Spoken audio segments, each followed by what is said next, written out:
Day one of my new diet. Baby, six pack, here I come. Can I get a double quarter pounder with cheese, supersize the fries, and a Diet Coke? Anything else? No, that'll be all, thank you.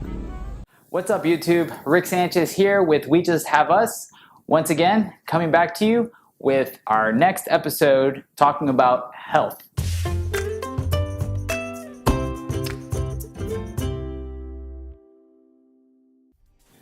So health and high self-esteem or good self-esteem are very tightly connected. Usually a person with good self-esteem, they're very good about, watching what they eat, how they take care of themselves. So it begs the question, could we hack our self-esteem by changing how we take care of our bodies? By improving our health, could we actually tell our self-esteem, hey, we're actually a lot better than we thought? Because sometimes we do have a hard time realizing what we're worth. But by changing something in our lives, maybe we can communicate that to our brain. When it comes to health, health is just more than the physical part. You have the mental part, and you even have what I would consider the spiritual part. But let's start talking about the physical part. One of the things that actually affect our health is all the junk that we eat. Anywhere you go, you stop in a gas station, you're driving down the road, there's signs everywhere for you to eat what? Junk. We're constantly fed. We're our country that we're very obsessed about our food. So by us taking a step back and realizing all the junk we're putting in ourselves, we can't start improving our health, not even to say we can start improving our monetary situation because of the amount of money we spend. But let's not go that far. Even inside our own homes, we have junk and processed. Yeah, we do. So yeah, considering that is a very good point. In the supermarkets, they usually say stay on the outside aisles, stay where the greens are. You'll find dairy and meat and all kinds of other things, but it's a lot better than what you're going to find straight in the middle, which is all the highly processed carbs and sugar and just everything that's usually not good for you. So we do need to be more mindful on how we allow the world to market us. The world is in there to make money. They're not in there to make you healthy. So keep that in mind, make better decisions, and that can improve your physical health. Also, by you actually allowing your body to go through a transformation, if you will, or just an improvement in health, it'll improve the amount of physical activity you can do because of the amount of energy you'll have. You'll be more radiant. You'll be able to do things that you did when you were a child. And if you still are a child, well, guess what? You might be missing out on some things that you can't do because of the current situation you're in. So by doing that, we are able to tell the world like, hey, look, you can do this too. You can feel better about yourself. And usually people will come and ask you, hey, what are you doing? What is it that's taking you to look so good, or how are you achieving what you're achieving right now, the change you're having? It's a great feeling to be able to share with somebody else your experience. I know a few people who've done it. They're great stories. So keep that in mind when it comes to health. It's not only about you, it's about the people around you. And if you're a parent, think about your kids. Now let's talk about the mental aspect. Your mind, your brain is like your muscles. You take them to the gym, you work out, they get stronger, they get better, and they can last longer. I know many people that don't go to the gym because they say they're too old, the gym's not for them. Well, our mind is the same way. We don't get too old. Our neuroplasticity is stronger, it's better, it's healthier when we're young because it's new. There's connections that haven't been made. But it doesn't mean that we can't continue to exercise our brains, continuing to read, using problem-solving techniques, engaging in conversations where you can debate with somebody and, hey, it'll make you look stuff up so you can know what you're talking about. But it's very important to keep your mind clear because that's also going to help you make better decisions when it comes to your health. You're better informed, and you just, as I said earlier, you won't just allow all the marketing and media and everything that's trying to get you to buy this nasty stuff that's going inside of you. Your mind's going to be clear. And funny enough, what you eat can affect your mind too. So they're very closely connected. There are many foods that do affect the way you feel, and they actually crack. It just takes you to buy something. You become very impulsive, and you don't really think about what you're doing to yourself. So think about that, your mental health also.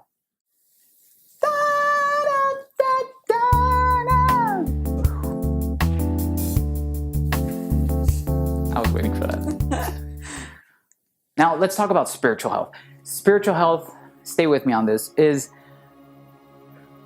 basically understanding why you exist. You know, there's this whole earth and you're here on it. You know, are you here just to take up air, take up space? Are you here just to eat and, you know, basically wear clothes out? Or do you have a purpose? You know, were you made for a reason? And I think when we start understanding, you know, why we're here, you know, what's our purpose, what's our role? I know every single one of us, there isn't one person on this planet that I've met to this day that doesn't have a purpose in their home, in their lives. So I think it's important that you understand that you have a meaning where you're at. And, you know, some people feel like they have to go outside of the country to make a difference, or no, you can make a difference in your own home, in your own community. Focus on actually finding that purpose. You know, there is a purpose that it's for good. Why don't you share what we do as a family to stay healthy? We're vegetarians, and you know, we advocate for a plant-based diet. We implement it. Do we follow it 100%? No. I mean, we've fallen off the rail, if you will, the track. Sorry. But at home, we don't buy meat or Correct. chicken. At home, we don't buy meat. We just eat it out. Right. You know. So that's one of the things we do. We actually, as I said, we advocate for a plant-based diet, and we do believe it is the better way to go. I think it is healthier for your body. But what I was going to say is I don't think that everybody has to be one. I think it is a better choice. But if you're not willing to commit to a plant-based diet, at least start eating less meat, try to find better quality meats, try to stick to unprocessed foods. That would be somewhere I'd start. You know, I think in our house, we're all trying to do a mixture of that, trying to stay away from all the processed garbage. When I say we, is my wife and I, we do intermittent fasting. Basically, where you eat a window of 16 hours you don't eat, you go without eating, and then for 8 hours you do. You can make that window where you eat even smaller. It's healthier for you, allows for a better production of growth hormone, or also for the production of leptin. So you can actually use that stored fat for energy. And a lot of us do have a lot of stored fat we can use. So it's a great tool. I don't want to go too deep into it. There are many videos on YouTube about it. You can search intermittent fasting and you'll find endless amounts. If you would like one, just put it in the comments and we'd be happy to share what we do. And actually during this time in the next few months, we are going to be doing a little bit more, at least I will be doing a little bit more aggressive intermittent fasting, trying to help out. Something else I do is juice fasting. Juice fasting, You sound excited. to me it's exciting because I've always wanted to do it. So if you haven't seen Fat, Sick, and Nearly Dead, you can find it on Netflix. It's a great documentary. It actually works. So I just did it a couple months ago, almost in January, at the beginning of the year.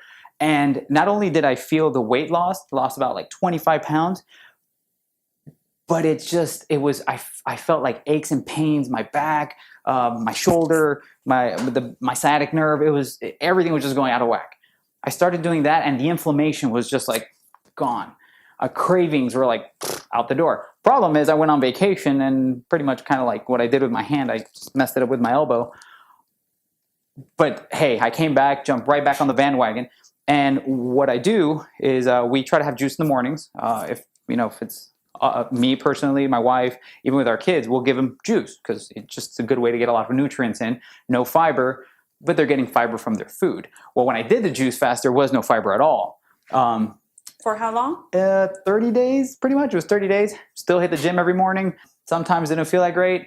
I think I pushed a little bit too hard. But at the end, it was amazing. I mean, you do feel the change. So that's something else that, we juice a lot.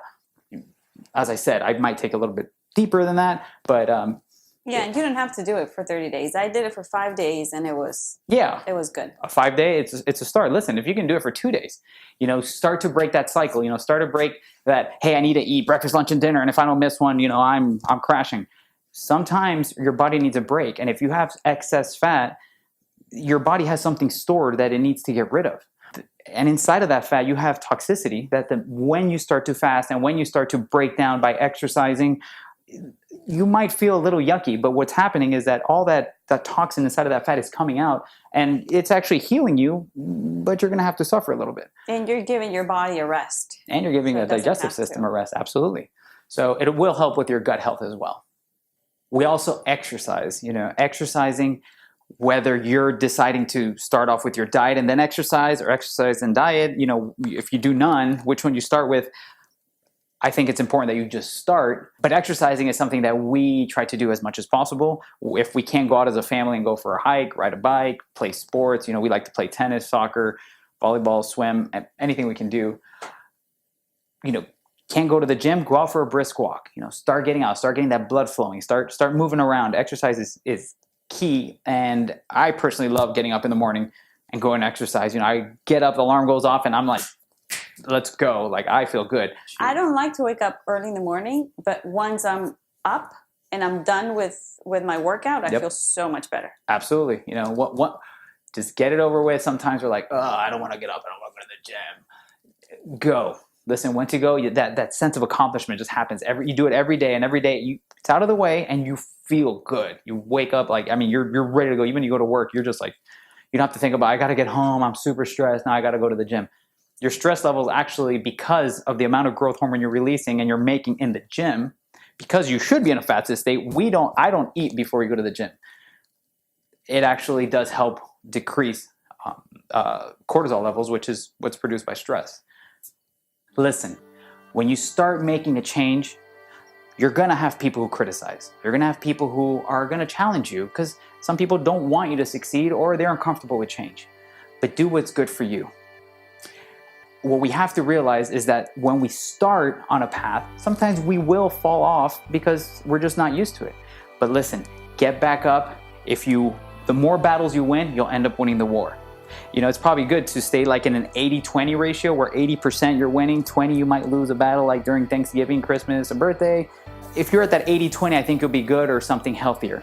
Unfortunately, here in America, our SAD diet, our standard American diet, it doesn't allow us. It puts us more in a 20-80 or maybe even 10-90 ratio.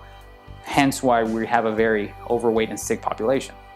One good resource that we are currently going through is a book called 31-Day Food Revolution. It's by, author's name is Ocean Robbins. He was one of the heirs, I think the grandson of the man who started Baskin Robbins. So the whole 31 day has to do with the 31 flavors that we've all seen and tasted. Great book.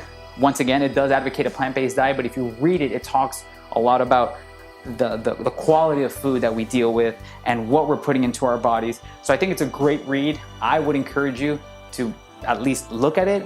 There is an audiobook and there's a physical paperback or hardcover. So we will be putting a link in the description. So if you're interested in the book, go ahead and we'll make it easy for you to be able to find it. Highly recommended. Highly recommended. Whatever change you decide to make for your health, look, it's for the long run. Think about an investment. You don't invest for your future for a year and then just give up and blow it all away. It's step by step, little by little. And though you may fail, just remember to get up and do it again. I know many people that treat their cars better than they treat their own bodies. So you can replace your car, but you can't replace your body, or you can't get replacement parts, but it's not going to be the same. So before we actually get into this epidemic of being sick, like this whole world is becoming, think about investing in your own health and in your own life. You are beautifully and wonderfully made. Adopt a lifestyle that reflects that thought. Change what you do on the outside, the things you put into yourself, your mind, people you spend time with, and you will see how your health will improve.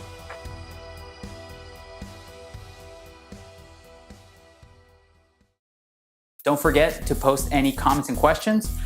Any questions, we'll try to get back to them. We did get a question basically asking us why we had stopped shooting videos. We did have a 5-part series. So the answer is, well, we went on vacation. That was one. And number 2 is we were trying to improve the videos themselves to be able to give you guys better quality, better content. So thank you for being patient and thank you for supporting us and sharing with others. Don't forget to like and subscribe. And remember, the future comes one day at a time. Have a good day.